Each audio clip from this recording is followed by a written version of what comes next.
L'histoire magique d'une chaise d'ordinateur. Auteur Alexandra Lopatina, Maria Skrebstova. Lecture Annie Galich.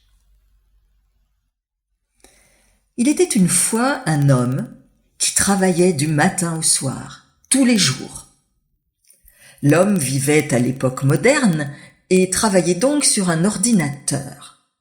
Seulement, son métier n'était pas moderne. L'homme écrivait des contes. Après être resté longtemps assis devant l'ordinateur, il a eu des douleurs dans le dos et le cou. Sa chaise ne lui convenait plus. Il la blâmait en disant « C'est à cause de toi que j'ai des maux. Tu es devenue trop vieille. Je dois m'acheter une autre chaise, plus moderne. » Mais le plus étonnant, c'est qu'il ne se plaignait guère de douleur et d'inconfort si le conte allait vite. Dans de tels moments, la chaise ne l'irritait pas et il lui disait amicalement « Merci mon ami, aujourd'hui je me sens à l'aise assis sur toi. » Cela vous semblera probablement étrange que l'homme parle à la chaise, mais il n'y avait rien de spécial là-dedans. Comme il vivait seul et qu'il était conteur, il était habitué à parler avec les objets autour de lui et il leur lisait souvent à haute voix ses contes de fées. Parfois, il perdait l'inspiration et devenait très triste. Alors il s'habillait et disait à sa chaise « Je te quitte, je vais me promener dans la forêt. J'ai besoin de me vider la tête, de regarder la verdure et d'écouter les oiseaux. » L'homme revenait de la forêt, joyeux, et il se remettait à écrire ses contes de fées. Un jour, la chaise d'ordinateur lui dit « Emmène-moi dans la forêt, s'il te plaît. » L'homme sursauta de surprise. « Tu peux parler ? » « J'ai écouté tellement de tes contes de fées que j'ai appris à développer mon imagination de manière très vivante. Et quand on peut imaginer de manière vivante, ce n'est pas du tout difficile de parler, » expliqua la chaise. « Mais pourquoi as-tu besoin d'une forêt ? Les chaises d'ordinateur ne vont pas dans la forêt, dit l'homme.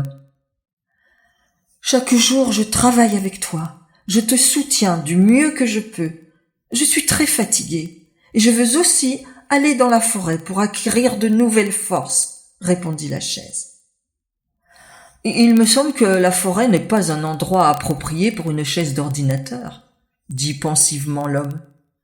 S'il te plaît, j'en rêve tellement. Je n'ai jamais rien vu de ma vie, à part cette maison, supplia la chaise. L'homme soupira, prit sa chaise d'ordinateur, la mit dans sa vieille voiture et s'en alla. Il la laissa sur le bord de la route, près de l'entrée de la forêt, et dit « Regarde autour de toi et détends-toi, je vais me promener. Après, je te récupère. » Il y avait une mer de verdure partout. Les oiseaux chantaient, les sauterelles sautaient et les souris bruissaient dans l'herbe. « C'est tellement bon ici, murmura la chaise d'ordinateur. Je ne veux plus retourner dans la maison.